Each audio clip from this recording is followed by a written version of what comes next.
One man show हो गया है। डेमोक्रेसी रहा कहाँ? अपना वोट देने के लिए जाते हैं, लेकिन फिर सोचते हैं कि भाई हमारा वोट जहां हमने दिया कि आएगा कि नहीं आएगा। और क्यों 13 दिसंबर को टारगेट किया गया?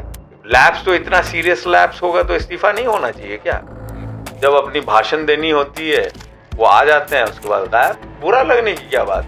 मैंने जो मेरा ड्यूटी है मैंने किया। They are anti youth, they are anti the common man, they are anti the farmers, anti the weak and the poor.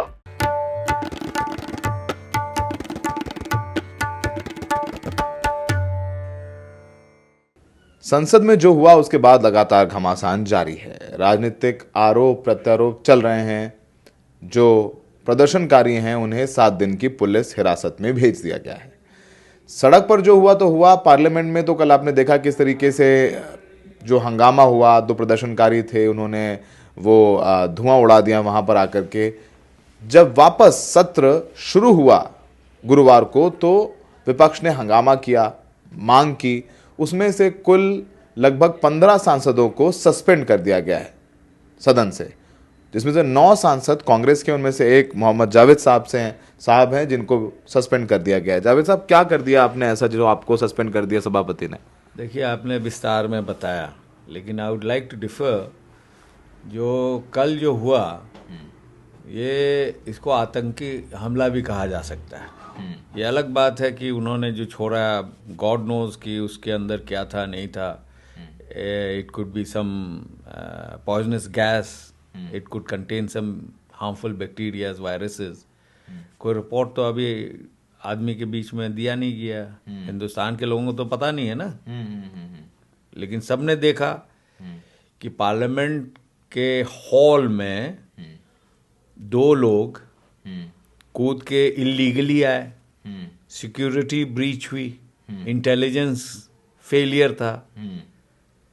Hindustan के जो सबसे सिक्योर जगह है, जहाँ पे हिंदुस्तान के लोगों का रिप्रेजेंटेटिव बैठता है, हिंदुस्तान की जनता की बात करता है, चिंता करता है, वहाँ पे आतंकी हमला हो तो क्या ऑपोजिशन के मेंबर का ये फ़र्ज़ नहीं बनता कि जो इंचार्ज है उस मंत्रालय का या जो सरदार है इस हुकूमत का, उससे सवाल करे कि ये क्या हुआ और क्यों हुआ और क्यों 13 दिसंबर को टारगेट किया गया। After all this is a very serious matter, जिसको अनफॉर्चुनेटली मीडिया उतना सीरियसली प्रेजेंट नहीं कर रहा है जितना सीरियस है। इसको एक ऐसे ही वाकया बताया जा रहा है। अच्छा, ठीक है। अब ये बताइए कि आपने क्या कर दिया सदन में? आप लोग हल्ला हंगामा कर रहे थे, मांग क्या थी आपकी? जो दस्तूर है कि हम जो कंसर्न मिनिस्टर है इस मामले में, होम मिनिस्टर, हमने उनसे जवाब मांगा कि आप बताइए ऐसा क्यों हुआ। पार्लियामेंट हॉल में, पार्लियामेंट हाउस में जब मेंबर्स डिबेट कर रहे हैं, उसमें कैसे 2 इंट्रूडर्स घुस आए, फ्लोर ऑफ द हाउस में आ गए? How? Who is responsible for this serious जो चूक है सिक्योरिटी लैब्स में? Who is responsible? Obviously the home minister. गृह मंत्री ने तो अभी तक जवाब नहीं दिया है। गृह मंत्री और माननीय प्रधानमंत्री, जब जब इस तरह की बात होती है ये दोनों छुप जाते हैं। चाहे वो कोविड के में जब लोगों को दवाइयाँ, ऑक्सीजन नहीं मिल रही थी, तब भी दोनों गायब थे। जब चाइना हिंदुस्तान के सरहद पार करके हिंदुस्तान की ज़मीन कब्जा कर रहा था, तब भी गायब थे हमारे आदरणीय प्रधानमंत्री जी। आज भी दोनों गायब थे। भाई, हमारा फ़र्ज़ बनता है कि वो पार्लियामेंट हाउस या हॉल ये हिंदुस्तान के लोगों का है। हिंदुस्तान के चुने हुए लोग भेजे जाते हैं यहाँ पे हिंदुस्तान के लोगों की समस्या की चर्चा करने के लिए और उनके भलाई की बात करने के लिए। कितने दिन के लिए सस्पेंड किए गए आप बताएं क्या? वो तो जो सस्पेंड किया वही बता पाएंगे। हम तो ये जानते हैं कि हमने अपना हक मांगा जो आवाम चाहती है। भाई, after all the people of India wants to know कि why this happened, who is responsible, why is the person responsible not resigned yet? किसका इस्तीफा मांग रहे हैं? होम मिनिस्टर का इस्तीफा होना चाहिए था इनका, और वो जवाब देने के लिए फिरे जा रहे हैं। He should have been in the parliament. He should have said whatever जिन्होंने पास बनाया था बीजेपी के सांसद प्रताप सिम्हा जी, उनका इस्तीफा मांगा आप लोगों ने? देखिए, हमने तो जो सही चीज़ है उसका मांग किया। हमने तो 2 चीज़ मांग की कि इतना बड़ा लैब, सिक्योरिटी लैब्स, और वो भी 13 दिसंबर को, जो भी इसमें इन्वॉल्व हैं, अब गॉड नोज कौन कौन इन्वॉल्व हो सकते हैं, तो उन्होंने 13 दिसंबर को चुना, अपना स्टेटमेंट दिया उन लोगों ने। और क्या केमिकल्स में क्या क्या थे, तो गॉड नोज, उसका रिपोर्ट आएगा तभी कोई बता सकता है।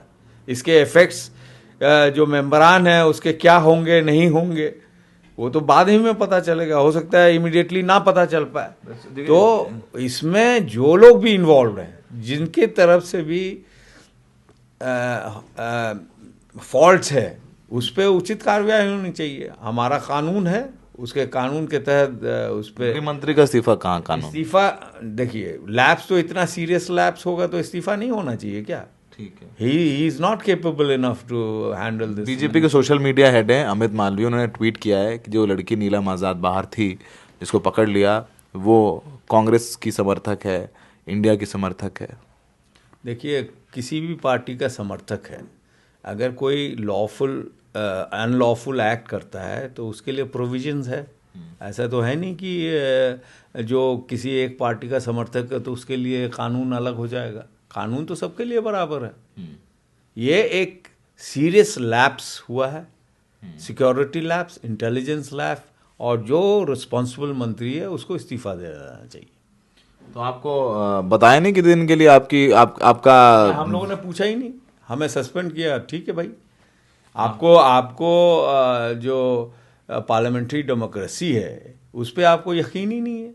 इसीलिए आप देखे होंगे कि आज 75 से ज़्यादा साल हो गए हैं, बाकी प्राइम मिनिस्टर्स कितने आवर्स रहते हैं, कितने आवर्स में प्रेजेंट रहते हैं, सवाल का जवाब देते हैं एक तरफ, और हमारे आदरणीय मोदी जी का देखिए, कभी दिखते नहीं है। वो जब अपनी भाषण देनी होती है वो आ जाते हैं, उसके बाद गायब। नहीं, कहा जाता है कि जब ऐसा मामला हो पार्लियामेंट पे, आपने कहा कि आतंकी हमला कह सकते हैं, सब क्या नहीं, ये आतंकी हमला है।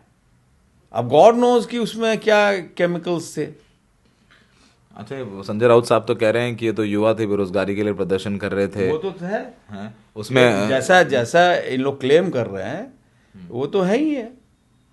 ये तो लोगों का जो हालत कर दिया पिछले 9 साल में अच्छे दिन की सरकार ने, कि लोग सड़कों पे परेशान है, घर में परेशान है। तो आपको बुरा नहीं लग रहा है कि आप सस्पेंड हो गए हैं? नहीं, मुझे कोई बुरा लगने की क्या बात है। मैंने जो मेरा ड्यूटी है मैंने किया। अब जो पार्टी और जो संस्था पार्लियामेंट्री डेमोक्रेसी को ट्रस्ट नहीं करती है तो वो बेतुके फैसले लेती है। ये तो बड़ा एमओएस ग्रे हैं और तमाम लोग तो बयान दे रहे थे, गृह मंत्री ने तो नहीं दिया, एमओएस ग्रे ने तो बयान दिया है कि सबको मिल करके चलाना चाहिए, पार्लियामेंट चल रही है, डिसरप्शंस नहीं करने चाहिए। पार्लियामेंट में आपकी खाली बात सुनने के लिए हम लोग वहाँ बैठे हैं क्या? हिंदुस्तान के लोगों ने जो बाकी लोगों को चुन के भेजा है, उनको किस लिए भेजा है? जो रूलिंग डिस्पेंसेशन के मेंबरान हैं वो सवाल में भी आदरणीय मोदी जी का तारीफ किए बगैर अपना सवाल नहीं पूछते। जवाब में तो खैर उन्हीं का तारीफ होता है। सवाल जवाब तो बेसिकली पॉलिटिकल वहाँ पे प्ले होता है। वो तारीफ वन मैन शो हो गया। डेमोक्रेसी रहा कहाँ गया? आप बिहार से हैं जी, अभी चुनाव होने वाले हैं। बिल्कुल। इंडिया अलायंस आपका है वहाँ पर, इंडिया अलायंस है वहाँ पर, आप नीतीश जी अब तक अगुआ थे। लग रहा है कि आप लोग हिंदी हार्टलैंड में चुनौती दे पा रहे हैं प्रधानमंत्री मोदी को। उत्तर प्रदेश आप हारे, फिर आप मध्य प्रदेश भी हार गए, छत्तीसगढ़ भी हार गए, राजस्थान भी हार गए। हिंदी हार्टलैंड में बुरा हाल है आप लोगों का। नहीं, ये आपके कहने से हम तो नहीं मानेंगे। ये हो सकता है प्रीवियस रिकॉर्ड्स ये बताते हों, या बता रहे थे प्रीवियस रिकॉर्ड्स मैंने कहा कि ये बताते होंगे। और ऊपर से जो ईवीएम है, इसमें पूरे हिंदुस्तान के लोगों का भरोसा उठ गया है। पूरे हिंदुस्तान के लोग अपना वोट देने के लिए जाते हैं, लेकिन फिर सोचते हैं कि भाई हमारा वोट जहां हमने दिया कि आएगा कि नहीं आएगा। लेकिन जो हुआ है और जो होने वाला है उसमें आसमान ज़मीन का फ़र्क होगा। आप देख लीजिए, 4-5 महीने की बात है। अभी अगली बैठक 19 तारीख को है। आपको लग रहा है कि आप लोग एकजुट रहेंगे? ममता जी कुछ और कहती हैं। देखिए, हिंदुस्तान के लोग एकजुट हैं और हिंदुस्तान के लोग ये जानते हैं कि ये जो मौजूदा मोदी जी की सरकार है, आरएसएस की सरकार है, ये लोगों के विरोधी सरकार है, ये पूंजीपतियों की सरकार है। They are anti youth, they are anti the common man, they are anti the farmers, anti the weak and the poor. ठीक है, जावेद साहब ने अपनी बात रखी। जावेद साहब सस्पेंड हो गए हैं, साथ में और इनके कांग्रेस के साथी हैं जो बाहर हो गए हैं। डेरेक ओब्रायन राज्यसभा से, उनको भी सस्पेंड किया गया है। तो फिलहाल अब तक जिस सांसद ने पास बनाए थे, जो ये दोनों अंदर आए, मनोरंजन डी और सागर शर्मा, वो सांसद प्रताप सिम्हा हैं, बीजेपी के सांसद हैं। प्रधानमंत्री मोदी के ऊपर उन्होंने किताब लिखी थी, पहले पत्रकार थे, उन पर अब तक कोई कार्रवाई नहीं हुई है। जवाब मांगने वाले सस्पेंड होकर घर में बैठे हैं। तो फिलहाल अब देखना होगा कि कब केंद्र सरकार की तरफ से गृह मंत्री इस पूरे मामले पर चुप्पी तोड़ेंगे। दिल्ली में सहयोगी शायन के साथ सौरभ शुक्ला, रेड माइक।